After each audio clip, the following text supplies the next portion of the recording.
Brethren of the Round Table, welcome to Crusader Kings 3, a character-focused 4X game set in medieval Europe, Asia, and Africa. Now, this is made by Paradox Studios, the same people who bring you Victoria 3, EU4, and Hearts of Iron. Now, this being a character-focused game means that you are very much more focused on your character and how they interact with the world. We are Chieftain Navat, and we are starting as the Count right here in the small neck of the woods, with the end game goal of forming the Baltic Empire. Now, if you have never played this game before, there are lots of things to go through. We will go through them slowly to kind of introduce you rather than just word vomit everything at the beginning. But some things you need to know from the start is the top left up here, which is our realm's stats. So as you can see, this is gold. We use gold for things like building and raising armies. This is our prestige, which is things like winning battles and conquering other countries. Now, prestige for tribal people is used also for getting more troops. This is our piety, so how religious we are. And this is our renown. Now, our renown will give our entire family certain bonuses. But as you can see, we only have 34 of 250, so we will come back to this later on. Now, taking a look at our character, these are individual traits down here. So as we have diplomacy, which we are terrible at. As you can imagine, diplomacy is pretty self-explanatory. Martial, which is troops and how big our troops can be. Stewardship is gold and realm management. Intrigue is things like assassination, kidnapping, seduction. Learning is technology and focusing on things like that. And this is our prowess. So this is how well our individual character will do in battle. Now, each of these traits is dictated by our character's individual traits. We are callous, so we lose a little bit of diplomacy, but we gain intrigue. We gain dread, tyranny, and a little bit of negative on the attraction opinion and close family opinion. We are vengeful, which takes down our diplomacy more, but gives us intrigue and prowess. We are also gluttonous, which takes down our stewardship, but does give us a little bit more easy time losing stress. And lastly, this is our lifestyle focus. The lifestyle focus is based off how your child or your character was raised. So we are a fortune builder. Now, each lifestyle focus is 1 to 4 stars. So we are actually pretty good in stewardship. We are married to this lovely lady over here, who is a little bit of a steward herself. She has some decent traits, but more importantly, she gives us an alliance to this man over here who's got 1,200 troops. We have 490 troops, which is based off of 287 levies. And we'll go to this military tab right here. So we have 287 levies. We have 200 men-at-arms, which are these unique bowmen. And we have 3 out of 5 champions. Champions have their own prowess and fight in battle. The more champions and the higher quality champions you have makes your battles a little bit easier. Lastly, we have a player heir already. This is our daughter who is already born. And with that, let's go ahead and choose a lifestyle focus. Now, because we have a stewardship upbringing, we will get more experience in this lifestyle. So let's go ahead and choose that. And let's go ahead and get a little bit more income. Now, right away, we are small and have a lot of big people around us who are going to want to conquer us. So let's adjust that. Let's do something a little bit ambitious. This man doesn't have any allies. He has 1,400 troops. We have 490, but with our ally, we have a lot more troops than he does. So let's go ahead and conquer a little territory from him. And this will do nicely, so let's go ahead and start this battle here. We are going to call on our ally, which will take 150 prestige. It is going to be a high cost, but getting a second county will be very good for us. Let's raise our troops and go to war. We're going to start this glorious war by running away. Running to our ally who's going to protect us. And he has joined on our side. Wonderful. Don't worry, buddy. I'm coming to you. Okay, you're right there. Wonderful. So we can meet up and we'll go for his capital. Now, having 3 out of 5 champions is not that great. We have the opportunity to recruit this man for only 6 gold. Let's go ahead and bring him in. And we are right next to the enemy. We have ourselves right here, but we also have our buddy who has 1,300 troops. So let's go ahead and see if we can capture him because he's beelining it straight to our capital. And we do not want to get caught off guard. You will eventually follow. And there he goes. And we will catch you at our capital probably. Now, right now, this says we are going to lose decisively, but it is not counting in our allies who are going to join us very shortly. So as soon as they join in, it will be a different story, but he's following a little bit behind us. We are losing right away, but here comes our ally, changing the tides of the war. And there we go. We have beat him down. He is in retreat. Let's chase him down. and go to his capital now, as he's going to have a harder time sieging our capital with only 960 men. Let's see if we can get this done very quickly. He does have a level 2 fort, which is going to take a little bit of time to take down, but once we get it, we have a chance of capturing his... Do you have a child? Yes, he has 2 children. If we capture one of them, that will greatly increase our war score. We're already at plus 42, so we're pretty close to winning this. All we really need to do is siege down his capital. Alrighty! We have captured him. Ooh, you were in your capital. Wonderful. So we've captured him, so let's go ahead and enforce demands. Take our second county and disband our troops. Now with this, we also need to set up our council. Our council is our realm management. Each person focuses on one aspect of the realm. So for instance, our chancellor only focuses on diplomacy.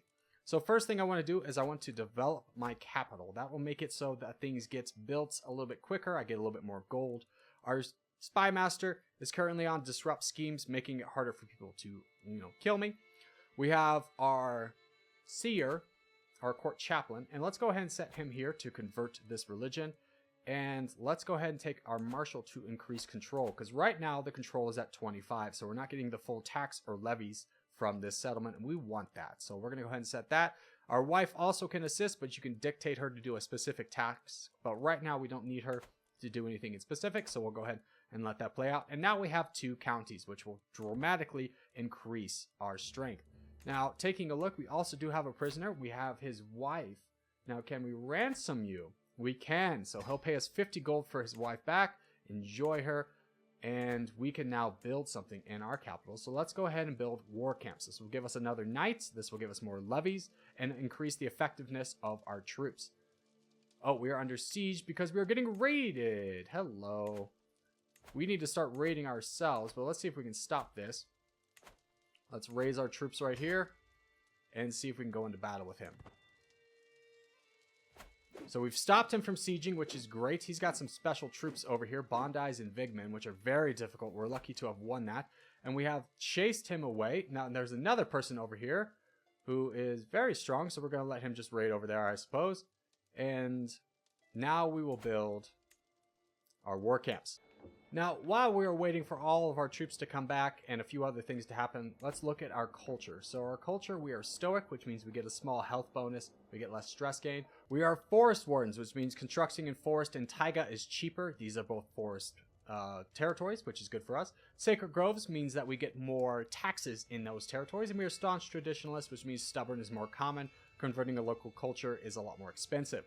Now, also in this, we have our innovations. We have already completed a number of these, which unlock certain military buildings and give us some effects like limited crown authority. We are currently working on quilted armor, which will give us armored footmen, and that will be very helpful for us. Now, another pop-up that just came up is our child is pensive. They were just given their childhood trait, which will eventually turn into an adult lifestyle. So they are a stewardship and learning, so they'll get a bonus to this. Now, you can make their focus whatever you want, but obviously choosing something they already have a small bonus in is going to be very helpful. So let's go ahead and make her a stewardship focused, and let's educate this child. And we are the best person to do this for her. You are actually very good yourself. You have better traits than me too, so I'm actually going to give you over to her to educate her. And sure, we'll do that. And let's go ahead and hire. Now in our court, we can hire certain positions that help out with a number of things. Court physicians but the thing we want to do right now is hire a court tutor to make our child a little bit better. That will take a little bit of gold away. As you can see, we were at 1.5. We went down to 1.4 by hiring her, but it'll be totally worthwhile because it'll help our children get a little bit better. All right, we have unlocked our first stewardship bonus, so we can take a little bit higher defensive measures or professional workforce. I'm going to take the defensive measures because there's a lot of raiders around here. This will help increase our fort size and our garrison size, making it harder for people to raid us. Hopefully they don't want to. Now, speaking of raiding, we would love to do that, some more of that. How many troops do you have? Oh, you're raiding us right now. Stop raiding me. Let's take you down. Get a little prestige out of this. We have a high advantage because of our lovely bowmen over here have 40 attack. So we've chased him away. And we do want to make a secondary of those troops. So as soon as you go far away, we can disband. And let's look at the cost of increasing that. So that will cost us 122 prestige and be a little bit higher in maintenance. Let's go ahead and do that. I think that's a worthwhile investment. Okay, so a number of pop-ups will come in the game, giving you different decisions to make that will affect your character and the realm. Now, currently, this is our court seer, aka our chaplain, saying that our marriage to Chiefess Durat is not very good. He wants us to divorce her. So we have three options. We can divorce her, which we don't want to do because we need this alliance to stay alive.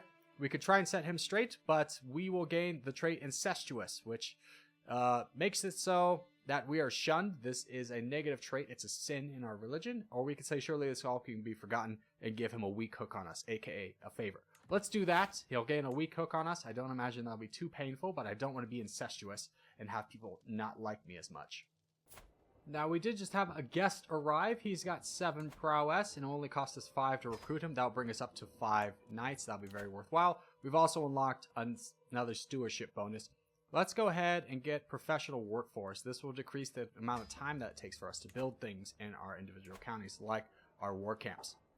So we've got that going for us. We're still waiting for this to get developed. It is going to take a while to get it under control, as it was recently looted.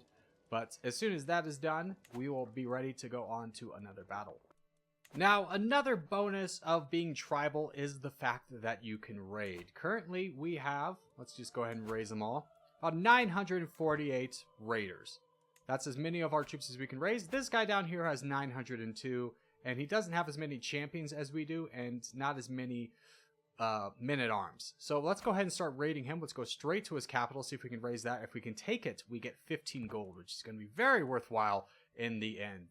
This is going to be a challenging battle for us, but I imagine if we are able to win it, this is going to be very good for us. So we'll jump down here and start raiding. So it takes 48 days to raid. He will raise his army in opposition of us, and we'll have to defend against that. But if we are able to get out of here with that gold, that'd be very good. Here he comes with 904 men. We did lose some men along the way to attrition because we are doing this in winter, but that is okay. I still think we have a good chance of winning this battle. We have an even chance. We have higher quality troops and more men at arms. And, oh, sure, let's just do that. Okay, let's focus on the battle. And we'll come back to this here in a second. So he's getting high. We're even on the rolls. We are pretty even right now. We're getting higher rolls than he does. Current rolls is basically how well your troops are doing in each phase of the battle. So currently we're in the late phase battle, which is, men at arms, and we have defeated him here, which is going to give us a lot more prestige, as well as the opportunity to finish this raid. So he's going to be chased away. We are going to get the gold and be able to retreat to our territory. Now, the gold doesn't go into your treasury until you go back to friendly territory. We have also captured a child, hello, and we can ransom you off for 25 gold. So there's a quick 25 right there for capturing his child. He's going to hate us for that, but that's perfectly fine. I'd much rather have the gold than his friendship at this point in the game, and we'll get the 15 gold as soon as these guys come back. And voila. Oh, that's not us. One more. And there's the 15 gold. So now we have 170. We gained a little bit of prestige as well. Can we build anything? We need just a little bit more prestige in order to get anything done. I would really like to build the palisades, making it harder for people to siege me down. So we were just raided. He killed my courtier. That was super rude of you. He stole my gold, which decreases control. But an army that big, there was nothing we could do about it. So we will just have to take that one on the chin and move on. We still have a lot of gold. We're just not quite making as much. We couldn't have fought him off. Now, we have to go back. We got a trinket. So this will give us 10% fertility and also minus 0.1 prestige. So I'm actually not going to equip that. But this is our inventory artifacts. We can find things and create things that will give us bonuses as well. But for right now, we're just going to leave that be and just continue on the track that we are on. We've gained another stewardship trait, and we are going to go with centralization. This will increase development growth in our capital by 0.3. Again, development increases things like taxes, and so our development is currently 2. And this is from being around people who are developed, as tribal government gives a negative for that. But forest wardens, which is one of our cultures, gives plus 15 to that. So it helps us kind of get more gold, makes things go a little bit quicker, and helps along with our technology as well. Now, you are raiding me, which is a small enough target that I can win this battle. So let's go ahead and jump in before he raids us again. We have quite the advantage over him, being able to knock him down with our great archers. We do win that, and we get a little bit more prestige as well, which means that now we can build the palisades here, which is going to help us out defending our territory a little bit more. So, slight change of plans. I saw this man sail away with his troops to go raiding. He's lost 500 of them. So let's cancel this so we can get prestige. We'll refund the cost, which gives us our prestige and our gold back. And let's declare war on you again. I want this. This is the duchy capital right here. You can tell it's the duchy capital because when you click on the building, it has a duchy building. We want this because this is our de jure duchy. So now that he's away, we're going to start to fight him. We're also going to call in our ally, which will give us cost us a little bit more prestige. But this will be a very worthwhile endeavor as it will give us more land and more troops. So we're going to go right there right away, as his troops are going to take a while to come back as they're sailing off raiding. And our buddy will get here as well. And as soon as we raid this, we'll have control over it and then potentially have to raid his capital. Now, unfortunately, he did come back. And he landed on our ally who's sieging the capital. So we're going to have to abandon our siege to help out our ally to make sure that he was going to win. He was always going to win, but unfortunately we wanted to make sure. So we'll just help siege down this before we continue on over here.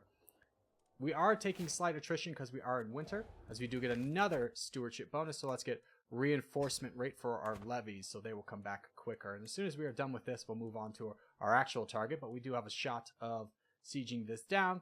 Now, because our ally started this, he's going to get any captors from this, but we can move on to fight our buddy over here. And we're going to chase him down, see if we can fight him. It is saying that we're going to lose, but again, it's not factoring in our ally. Now it says we're going to win. So we do have a chance of capturing him in this battle. And, oh, we lost a champion. One of our champions did die in that, and that was our marshal. Fortunately, we have somebody else that we could put in here. But losing commanders and champions is very tough for us, as we don't have a lot of people to replace them right now. Hopefully we can capture some people, as our marshal did unfortunately die. Alright, so we have won the siege. You may be wondering, why hasn't the war score changed? Well, that's because our ally was putzing around over here and lost a battle. So let's go ahead and charge down here with our ally, stomp this man, hopefully once and for good. We did take a prisoner in that siege. We took his wife again. We took his pregnant wife. Ooh, that's very interesting. Yeah, we'll go ahead and do that. Our child's mad. I understand.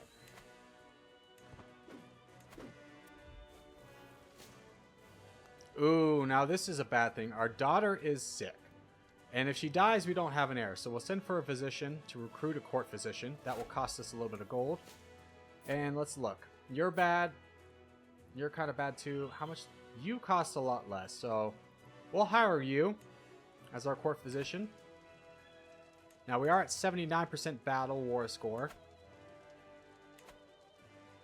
So we just need to keep hunting this man down in order to keep getting more and more territory. We got lucky last time because we captured him right away. But the good news, oh, and when you get this, whenever it's any kind of ailment, always be cautious, do more than what is necessary, and you get the best outcomes. So we get reduced symptoms. We do have his wife pregnant. Now, if we keep his child captured, we will get the child in jail and be able to ransom both of them off. We don't have to ransom them off right away, so we're going to do that. We're going to chase down your army to fight you again as soon as you are ready. And as soon as we do that, I think we'll have a strong chance of winning. Our ally is going to siege. That's perfectly fine. I'm going to chase down this army. Now, an enemy ally did join in. This guy's got 500 troops up here, so we do need to be cautious about that. Here he comes. Let's try and get them both. Yes, we will get them both, and our ally will be able to catch up. No, we're just going to get one of them. That's even better. So we've captured one of them. The ally is running away. Here comes our ally. They're both going to join at the same time. Actually, ooh, is he going to join? He doesn't know what to do. He sees our ally coming in. He's like, I'm going to sit this one out. So we win that battle, and war has been declared on us. So let's pause this for a moment. Who is fighting us? So it is our ally's vassal who is fighting for the conquest of Jerskia, which is our county capital. So that is not very good. We are going to have to fight that one off. How many troops does he have? He has 692. We have 750 because we are still in battle. We haven't had time to regain everybody, but we are very close to winning this battle. And let's see. Oh, my daughter has been cured of pneumonia. Wonderful. Thank you for being alive. We appreciate you. Alright, so we do have some bad news. Our enemy, our ally's vassal, has called in an ally, and now they have more troops than me. They have 1,600. So what we can do quickly is take our daughter and find an ally. So let's do alliance power. You will take my daughter. We are playing a risky game. If we have a son, the son will become our heir. The daughters are only heirs if there's no sons. So I'm going to take a bet here. You have 1,300 troops. Now you have, how many troops do you have? 1,000. Are you closer? Or is you're pretty far away. How close are you? Also decently far away. How close were you again? You're closer. And you're not in a war, so I think I'm going to marry you. Now, this will make sure that the children born will be of his dynasty, but again, we're planning on having a son before we die. So we'll go ahead and accept that, and as soon as he's done, we're going to call him into war. Now, this is a very dangerous game because our capital is getting sieged, and we don't have the troops to fight that down. We're going to call you to war immediately into, what is this war? Yes, this conquest. And you will bring your troops to be able to help me, which would be very nice. You are leaving. Ooh, you're getting chased away by my troops. You think you can catch me. That's nice. So let's run way up here. Finish up this war. And now our current ally can't help us because he cannot attack his own vassal. Which is why it's kind of shocking that this guy's attacking us to begin with. Let's move down here and capture this land. Capture this man. We're at 98%, so we're very close to getting a victory. As he is now running towards us, the fool. Let's see if we can capture him here, because he can't run into this guy's army. They'll fight each other, since they're both fighting for the same thing. And we can get another stewardship focus. Popular opinion gives us plus 50 opinion with everybody. That's a very good one to have. Thank you so much for that. And we are about to engage this last person here. And there's 100%. Let's not waste any more troops. Let's go ahead and force demands. We will get a new county, and we cannot move this because we are being attacked. So we have to wait for our ally, who's over here bringing his 1,000 troops, and as soon as we're able to link up with him, we'll be a lot stronger. But for the time being, we are going to just quickly do this, move you up here, or move you back down there, get more control very quickly, and just keep our troops in our land. They will eventually get more supplies. We're currently at full supplies, but they'll also gain more troops by standing in your own land. So we'll just wait for our ally to come to our rescue, as these guys are down to 1,400 troops. We can potentially take them now, but I do want to see... Well, I don't want to risk it. I'd much rather have my ally. Now, this is the bonus of putting the palisades in, is it's taking a lot longer for them to siege, giving us a lot more time to get ready for the fight. Our ally is only 2 tiles away, so let's begin fighting this. We are right now even, as we have defending in taiga, defensive buildings, higher quality men, and more men-at-arms. And there is our son, our player, and heir. You know what? No. We're calling him Sir Corgi. Yes, Sir Corgi, welcome.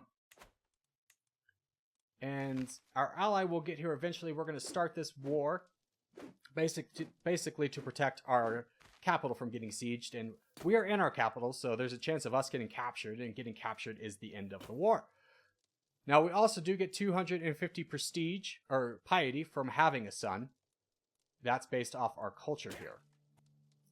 And we have defeated his armies, saving our capital, and now we can take the fight to him. So let's go to his capital, because we know that's where his troops are most likely going.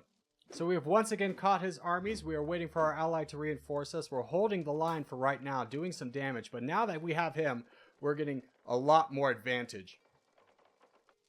Slowly but surely taking him down. We do have a chance of capturing him. Our champion was wounded. That's unfortunate. But we wounded one of his, and we've captured a combatant. Now, typically you can recruit guys, but this guy is unfortunately a dwarf. Now, when you see a trait in a triangle, that means it's an inheritable trait. You can pass that down. So this man's a dwarf. His prowess is not that good. And how is our steward? Our steward is 10, so this man's not that appealing. We'll probably try and ransom him off at the end of the war. But for right now, let's go to his capital, see if we can take that down, and gain some gold and maybe some prisoners from him. Oh, but we can catch his army again. Let's do that. He's separated and weak, so we'll be able to quickly stomp him down even further, maybe even capturing some more people. Another champion is wounded. That's unfortunate. But we do take him down, and now we can go to his capital. As here comes 560 men, but he's been very much hurt. And now we can start to... Oh! He got knocked out of the war. I think he died. He did die. But now the war has moved to this man, so we need to fight him down. We are currently engaged with his ally once more. We have lost a person, so we will assign you, but then we are going to pause this real quick. We are going to swap you two to get a better chancellor and a better marshal. So we have had another daughter, aka an alliance maker. Let's see if we can get... Oh, nobody wants to ally with us right now because we're at war. We'll come back to her when we're out of war. We can get a potentially better alliance. But we've almost finished sieging down this. We only need 3 months left. He's going to be sieging up there. It's going to take him 9 months. So we'll get this done first. This will give us enough war score because this is his capital and only province to be able to end the war. Hopefully gaining some prisoners along the way. That will always be a lovely endeavor. But we only need 30 days to find that out. So let's go up to 4 speed to finish up this war. And there we go. We've won the war. We've won the siege. Let's enforce our demands. We did take a prisoner, but we gave him back at the end of the war. That's fine. Let's go ahead and see what kind of prisoners we do have. And we have 4 prisoners. And we can ransom off 3 of them. Remember how I was saying that his wife was pregnant? Well, she gave birth. So let's see if we can ransom anybody off for money. You'll give me 100 gold. You must be his heir. Ooh, let's definitely take that 100 gold. Now, after this, we're going to change our capital to this place because it does have the Duchy tier building. This is where we want to be, so let's go ahead and move here. And as soon as this person's off our land, we'll be able to move our marshal in here to increase control. And with this, let's go ahead and build we need just a little bit more prestige to build the palisades. But right now, we are just going to be holding on to what we have. We do have 3 counties, which is a great up for us. And we can potentially form the Duchy. We can. So this will give us 300 prestige, only cost us 125 gold. So let's go ahead and do that now. Now with that, we will be able to build the palisades, again making it harder for people to take us over. It'll also give us archer damage and toughness, and as you know, our archers make up the majority of our army. And now that we are a mighty duke, we have a lot more respect, a little bit more troops, a lot more power projection. People will like us more. They'll be more willing to marry into our family. But that is where we're going to leave it for today. So as we start to wrap things up, I just want to say thank you guys so much for watching, especially if you've made it this far in the episode. If you have made it this far in the episode, hey, give it a thumbs up. Really helps out a lot. If you're new around here, subscribe for more. I put up videos every day. But boys, I will see you in the next one.